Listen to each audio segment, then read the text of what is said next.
आज जो मंजर मेरे सामने था उसे देख के मैं हैरान थी। वह शख्स इस बकरी को अपने गले से लगाए बैठा था और बकरी के आसपास लोगों का हुजूम था। मैं इस गांव की दाई थी और मैंने इस गांव की आधी से ज्यादा औरतों के यहाँ विलादत करवाई थी। सब लोगों का मुझ पर बहुत भरोसा था, लेकिन जब मौलवी उस्मान मेरे पास आया तो मैं हैरान रह गई। कहने लगा कि अम्मा, आज आपकी जरूरत पड़ गई है। मैंने कहा कि तुम्हें मेरी जरूरत कैसे पड़ गई? तुम्हारे घर में तो ऐसा मामला हो ही नहीं सकता क्योंकि तुम्हारी बीवी बांझ है। उसने कहा कि नहीं नहीं, मुझे आपकी जरूरत तो है, लेकिन अपनी बीवी के लिए नहीं, मुझे आपकी जरूरत बानो के लिए है। मैंने कहा कि बानो के यहाँ विलादत होने वाली है। तो उसने कहा कि हाँ, उसके यहाँ विलादत होने वाली है, आप जल्दी से आ जाएं। मैं चली गई क्योंकि ये काम कोई इतना मुश्किल नहीं था। एक बकरी के यहाँ विलादत होने वाली थी। मौलवी उस्मान को अपनी बकरी से बहुत ज्यादा मोहब्बत थी। उसने इसका नाम बानो रखा हुआ था।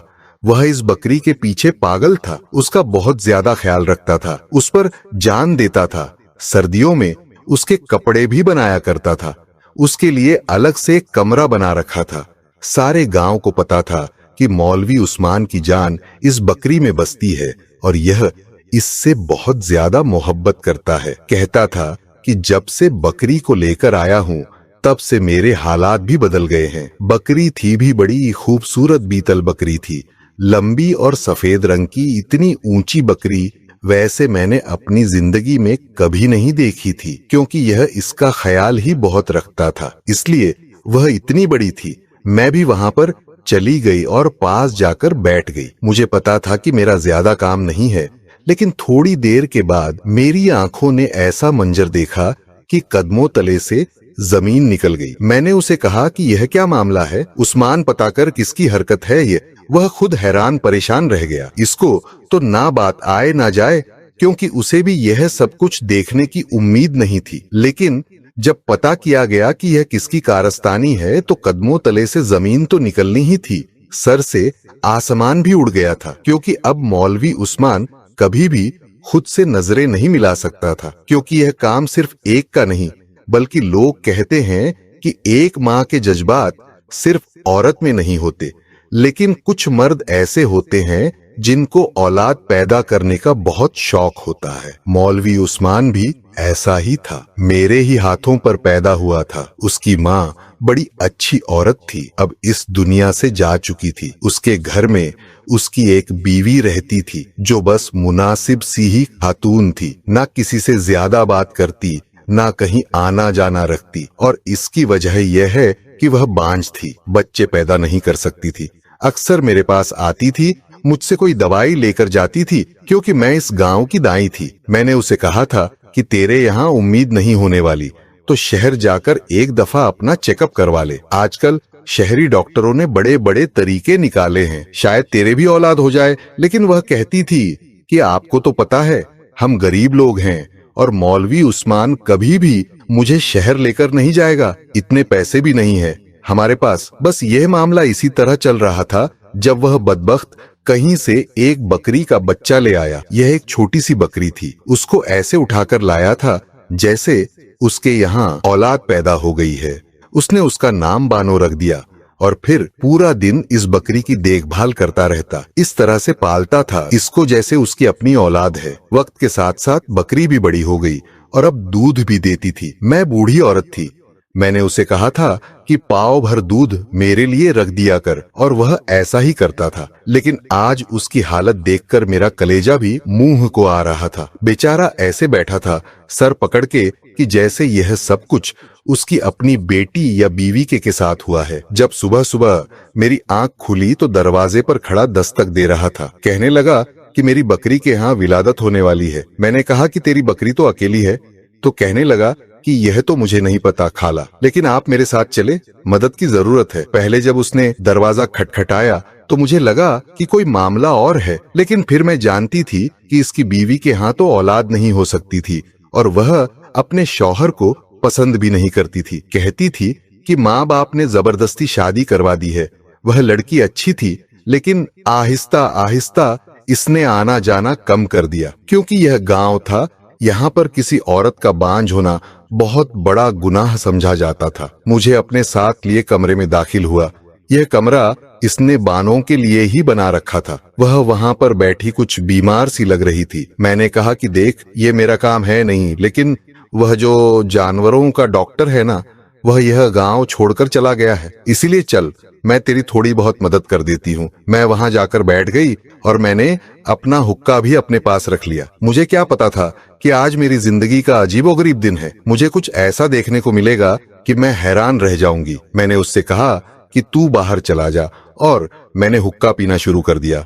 जब थोड़ी देर के बाद मुझे अपने आसपास से किसी नौमलत बच्चे की रोने की आवाज आई। मैं तो हैरान रह गई। मैंने कहा कि ये आवाज कहाँ से आ रही है? कहीं ये आवाज मेरे दिमाग में तो नहीं गूंज रही? इतनी औरतों के बच्चे पैदा करवाए थे कि ऐसा लगता था कि यह सब अब मेरे साथ रोज ही होता है। लेकिन जब आंखें मल कर एक तरफ देखा तो हैरान रह गई। बानो की हालत अभी भी खराब थी, लेकिन इसके पास एक बच्चा पड़ा हुआ था जो रो रहा था। मैंने बानो को चेक किया। उसका पेट पहले से छोटा लग रहा था। मेरा तो दिमाग घूम गया। मैंने कहा कि ये क्या मामला है, लेकिन वह बच्चा ऐसे ही घास पर पड़ा था। मैंने जल्दी जल्दी उसे उठाया और अपनी चादर में लपेट लिया। जब मैं वह बच्चा उठाकर बाहर निकली तो सामने मौलवी उस्मान की बीवी और गांव की एक औरत खड़ी थी। शायद वह दूध लेने के लिए ही आई थी, लेकिन जब यह इसने मंजर देखा तो वह भी हैरान रह गई और उसकी बीवी भी। इसने कहा कि ये क्या बात है अम्मा, ये तुम्हारे हाथ में क्या है? मैंने कहा कि क्या पागल हो गई हो, देख नहीं रही? बच्चा है, बच्चा बेटा है। इसने कहा कि बेटा किसका बेटा?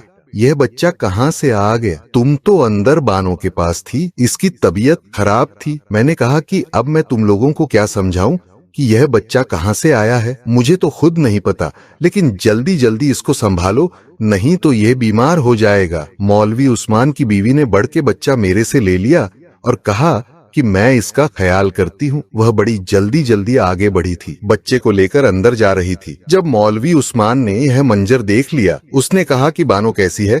मैंने कहा कि बानो तो ठीक है, लेकिन और बहुत से मामलात खराब हैं, इतने खराब हैं कि तू भी कभी ठीक नहीं कर सकता। उसने कहा कि क्या मतलब? और मैंने उसे बताया कि तेरी बकरी के यहाँ विलादत हुई है, बच्चा पैदा हुआ है। उसने कहा अच्छा, कैसा है बच्चा? मैंने कहा कि इंसानी बच्चा पैदा हुआ है। यह बात करने की देर थी कि वह हैरान रह गया। उसने कहा कि क्या मतलब इंसानी बच्चा पैदा हुआ है? अम्मा, मैं आपको नींद से जगा के लाया। इसका मतलब यह नहीं कि आप हवा में बातें करो। अगर आपको नींद आ रही है तो आप दोबारा जाकर सो जाओ, लेकिन ये कैसा मजाक कर रही हो? उसने कहा जाके देख तेरी बीवी अंदर क्या लेकर गई है। वो फौरन अंदर भागा। मैं भी उसके पीछे गई। उसकी बीवी ने इस बच्चे को कपड़े में लपेट के अपने पास लटा दिया था और दूसरी औरत को कहा था कि जाकर अपने घर से बच्चे का फीडर और दूध ले आए, क्योंकि इस औरत के यहाँ भी अभी अभी बच्चा पैदा हुआ था। वह फीडर और दूध ले आई और अब इस बच्चे को दूध पिलाया जा रहा था। बच्चा बिल्कुल ठीक ठाक था। मेरी नजर बड़ी तेज थी। मैं उनकी नजर में देख के यह बता देती थी कि बच्चे को कोई मसला है या नहीं। वो तो दूध पीकर सुकून से सो गया, लेकिन अब इस घर के लोगों का सुकून बर्बाद होने वाला था। मौलवी उस्मान तो जमीन पर बैठ गया और अपना सर पीटने लगा। उसने कहा कि यह कौन सा जमाना आ गया है? ये क्या हो गया? मुझे तो कुछ समझ नहीं आ रहा। आप लोगों ने मेरे साथ कोई खेल तो नहीं खेला? हमने कहा कि हमने तेरे साथ क्या खेल खेलना था? तू बता कि ये सब क्या है? तेरी बकरी थी, तेरे आसपास रहती थी, तो इसका ख्याल करता था। इसने कहा कि मैंने तो कभी सोचा भी नहीं था कि मेरी बकरी के यहाँ विलादत होगी, और जब विलादत होने वाली थी तो मुझे लगा कि कोई छोटा सा मेमना ही इस दुनिया में आएगा, लेकिन यह बच्चा ये कहाँ से आ गया? इसकी बीवी कुछ अजीब सी हरकतें कर रही थी। बच्चे को बड़े प्यार से संभाल रही थी, ना कुछ बोल रही थी ना कुछ कह रही थी। हम सब हैरान थे, तो उसको भी तो हैरान होना चाहिए था, लेकिन वह हैरान नहीं थी। हम यह सोच रहे थे कि यह सब कैसे हो गया, और कुछ भी नहीं बोल रही थी।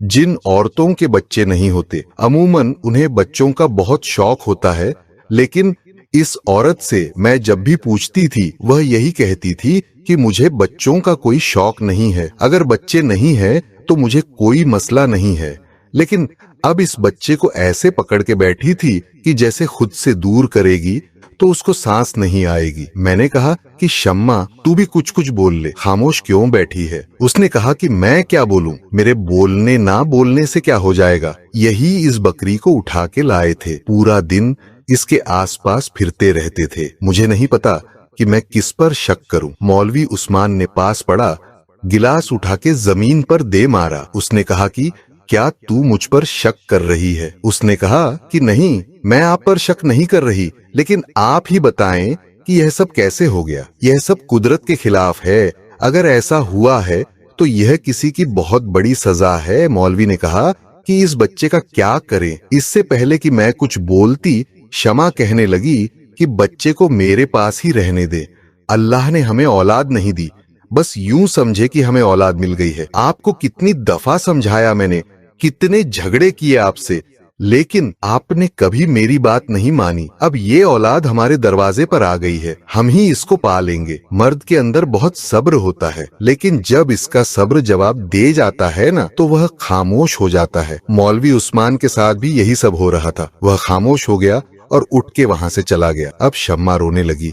उसने कहा कि देखें ना अम्मा, मैंने उनसे इतनी दफा कहा कि हम किसी का बच्चा लेकर पाल लेते हैं। हमारी शादी को 10 साल हो गए हैं, इन्होंने कभी मुझ पर ध्यान ही नहीं दिया मुझसे ज्यादा। तो उनको इस बकरी से ही मोहब्बत थी। इसने कहा कि किसी का बच्चा लेकर पाल लेते तो अच्छा था, आजकल ऐसे बच्चे मिलते नहीं है ना। शम्मा ने कहा कि नहीं अम्मा, ऐसी बात नहीं है, मेरी बहन है ना नाजा, अल्लाह ने उस पर ऐसा कर्म किया है। एक साथ ही 3 बेटियां पैदा हुई थी इसकी, फिर अल्लाह ने एक साथ 2 बेटे और दे दिए। वह हमें अपना एक बच्चा देने को तैयार थी। उसका शौहर तो मेहनत मजदूरी करता है, 5 बच्चों को कैसे पालता।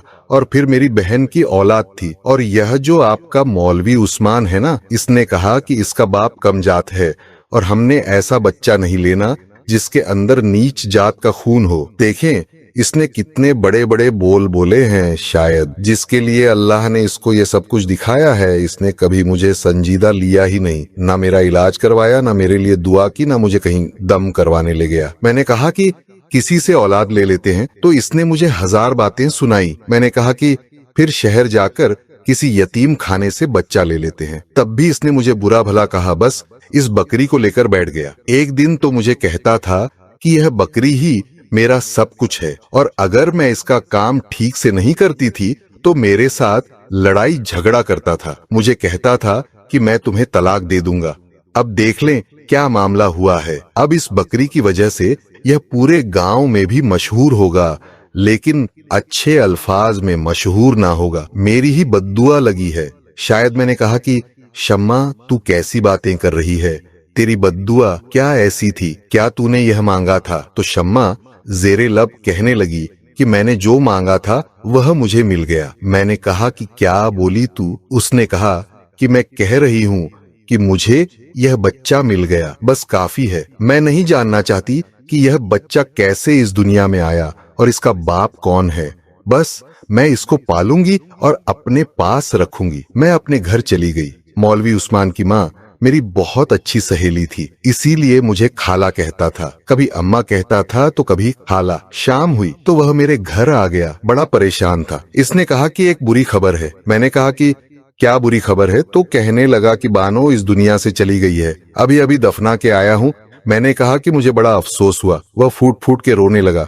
उसने कहा कि मेरी बकरी भी इस दुनिया से चली गई और मेरे साथ ये अजीब मामला हो गया। पूरे गांव में ये बात फैल जाएगी, क्या बनेगा? समझ नहीं आ रहा कि क्या करूं, क्या यहाँ से भाग जाऊं। लेकिन अगर भागूं तो क्या इस बच्ची को लेकर भागूं? मैंने कहा कि देख, इसमें बच्चे का कोई कसूर नहीं है।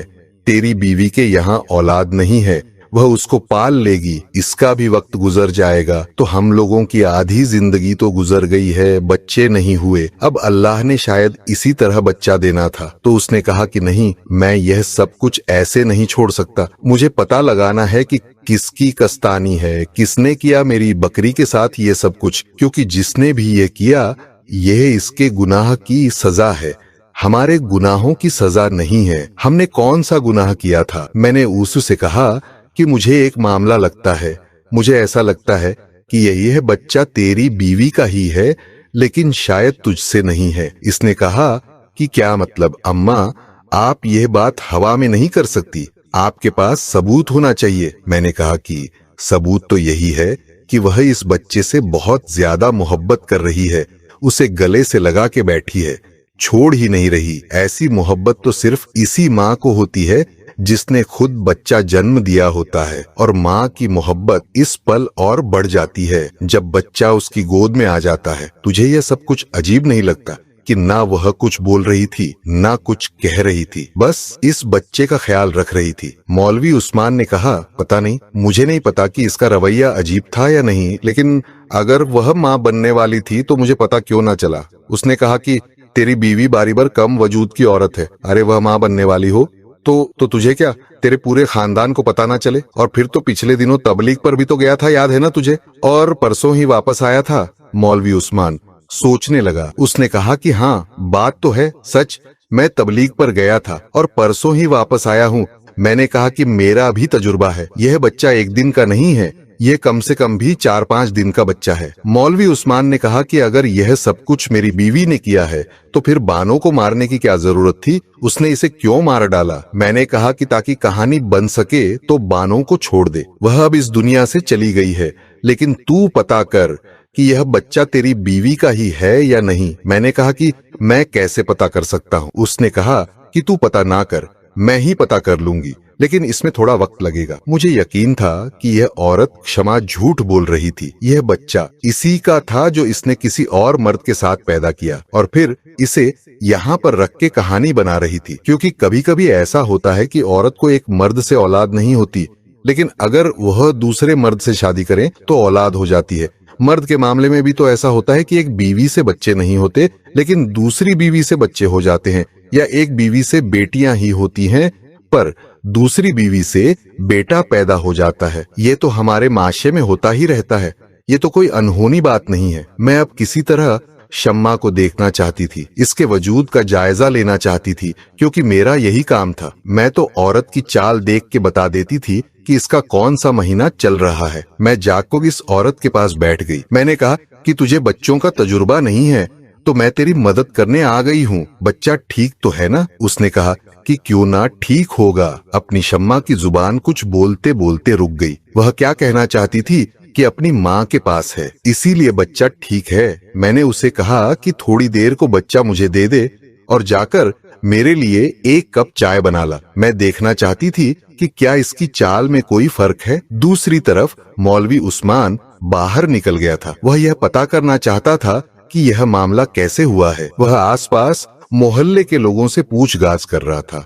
लोगों से पूछ रहा था कि मेरे घर में कोई दाखिल हुआ था क्या?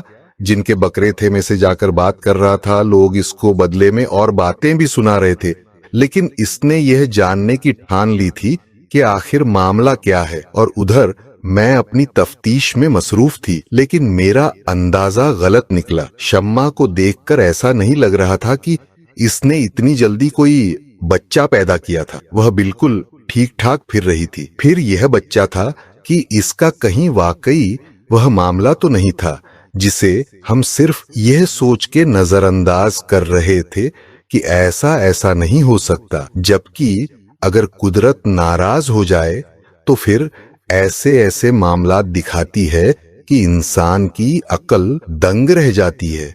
और ये कुदरत का गुस्सा जाहिर करने के तरीके होते हैं। इंसान इन चीजों को नहीं समझता। जब वह किसी दूसरे इंसान को ये चीजों के बारे में बताता है तो वह यही कहता है कि यह सब कुछ झूठ है, कहानी है, लेकिन होने को क्या नहीं हो सकता।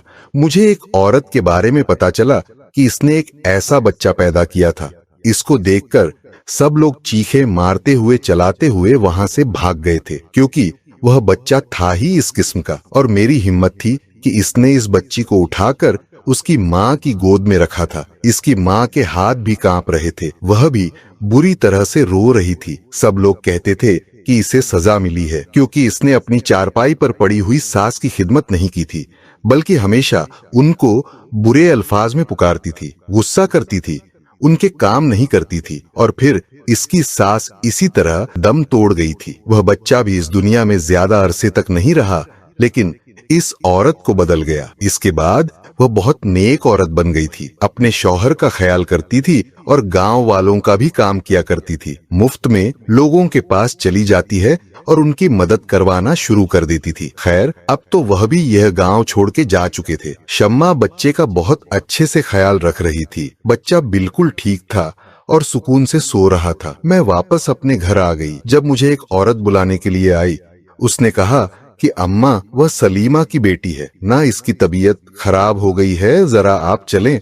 मैंने कहा कि हाँ, आती हूँ। ऐसे तो मेरे पास बहुत से लोग आते थे और मैं लोगों की मदद करने के लिए साथ चली जाती थी। शायद तो इस औरत के यहाँ बच्चा होने वाला था, इसीलिए मुझे बुलाया था। लेकिन मुझे यह पता चल गया था कि किसकी बात हो रही है, क्योंकि सलीमा को मैं अच्छी तरह जानती थी। इसकी एक जवान और खूबसूरत बेटी थी जो पूरे गांव में अपनी खूबसूरती की वजह से मशहूर थी। इसका नाम शायद लायबा था। बहुत ही प्यारी लड़की थी। जब मैं घर में दाखिल हुई तो लायबा की हालत बड़ी खराब लग रही थी। वह बिस्तर पर पड़ी थी और उसे बहुत तेज बुखार हो रहा था। मैंने पूछा कि क्या मामला हुआ है, तो उसकी माँ ने कहा कि यह अपने मामू के घर गई हुई थी, 4 दिन पहले वापस आई है और तब से इसने अपने आप को कमरे में बंद कर रखा है। ना इसने कुछ खाया है ना पिया है और इसकी हालत बड़ी अजीब हो रही है। अब इसको इतना तेज बुखार हो गया कि बुखार उतर ही नहीं रहा। मैंने लायबा की तरफ देखा तो मैं उसका चेहरा देखकर ही समझ गई कि मामला कुछ और है। मैंने सबको कहा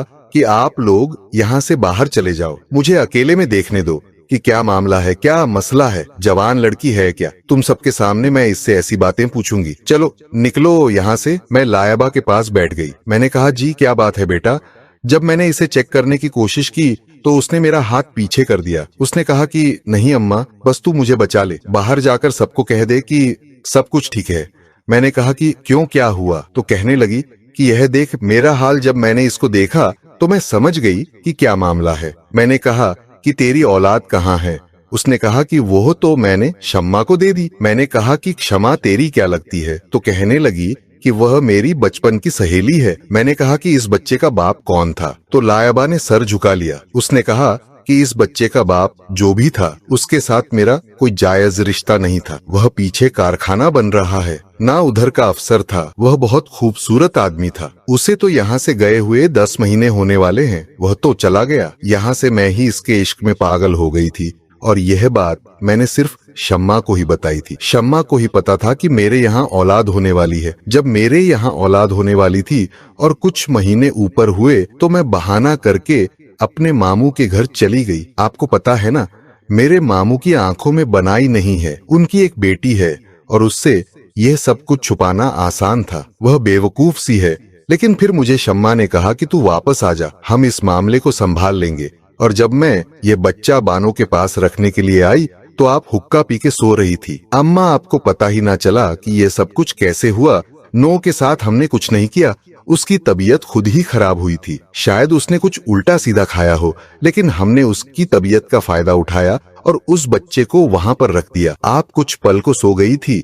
मेरे साथ यह पहले भी होता था कि मैं हुक्का पीती थी तो मुझे अचानक से नींद आ जाती थी, लेकिन इस दिन मुझे पता ही नहीं चला कि मैं किस टाइम सोई और किस टाइम उठी। वह हाथ जोड़ने लगी। उसने कहा कि मैंने अपनी सहेली की मदद की है और उसने मेरी मदद की है। बस आप बाहर जाकर कह दो कि मुझे बुखार है और कोई दवाई वगैरह दे दो ताकि मैं ठीक हो जाऊं, क्योंकि मेरे साथ जो बुरा होना था वह तो हो ही चुका था। मैं इस बच्चे को नहीं पाल सकती थी, पर शम्मा उसको अच्छे तरीके से पाल लेगी। यह बात सुनकर मैं हैरान रह गई। क्या कहती मैं इनको इन दोनों बेवकूफ औरतों की बेवकूफी थी या फिर इनकी दोस्ती की आला मिसाल थी कि एक दूसरे के मुश्किल वक्त में उन्होंने एक दूसरे का इतना साथ दिया। तब भी तो शमा कह रही थी कि क्यों रोएगा, बच्चा अपनी खाला की गोद में जो है। यह जुमला पूरा करना था इसने, क्योंकि इसके लिए लायबा इसकी बहनों से बढ़कर थी। मैंने कहा कि अब जो होना था सो हो गया। मैं खामोश सिर्फ इसलिए हो रही हूँ कि इस मासूम जान को एक माँ मिल रही है और तेरे घर वालों की इज्जत सलामत रहेगी, वरना मैं यह बात सबको बता देती। मैंने बाहर जाकर कह दिया कि लायबा की तबीयत खराब है, आप लोग उसको कुछ दिन बिस्तर पर ही आराम करवाएं, इसके बाद वह ठीक हो जाएगी और इससे ज्यादा सवाल जवाब नहीं करें। इधर मैंने मौलवी उस्मान को भी समझाया कि यह बच्चा जैसे भी इस दुनिया में आया हो, अब यह तेरी औलाद है, तुमने ही इसका ख्याल करना है।